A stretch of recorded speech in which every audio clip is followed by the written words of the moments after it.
जय जगन्नाथ सांग माने आउ गोटे नुआ भिडियो रे आपण मानकु स्वागत। मुई आज माखन सागर रेसिपी आपण मानक संगे शेयर करमी जेनटा कि मुई टिके अलगा प्रकार रांधीचे खाइबार के बहुत ही टेस्टी लागसी।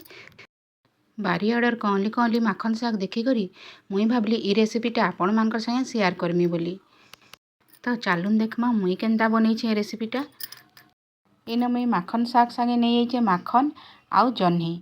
तो आमर पश्चिम ओडिशा रे आमे माखन साग संगे कड्डी निहाती देसुँ। तो नहीं आइछे 2 चामच बागिर कड्डी जेनटा कि समस्ते ही देसन। तो आज चालून आमे मुग डाली देकरी माखन साग टिके रांधमा। तो सेथि संगे नहीं आइछे भाजला मुग डाली टिके साग संगे सबू परिबा के मैं धोई करी गोटे प्रेशर कुकर रे दे देइछे।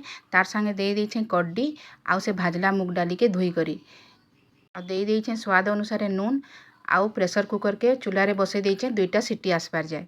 तापरे देखुन साग आउ परिबा बढ़िया से सिझी जाइछे डाल भी बढ़िया से सिझी जाइछे। तारपरे चूल्हा रे करेई बसिकरी सेथिरे दे देइछे 2 चामच बागिर सोरसो तेल 1 चामच बागिर सोरसो आ मिर्चा आउ किछि लहसुन के ठेसी करी लहसुन टिके बागिर लाल हेकरी भाजी हे गला परे सेथिरे दे देइछे सबु सिझाला परिबा।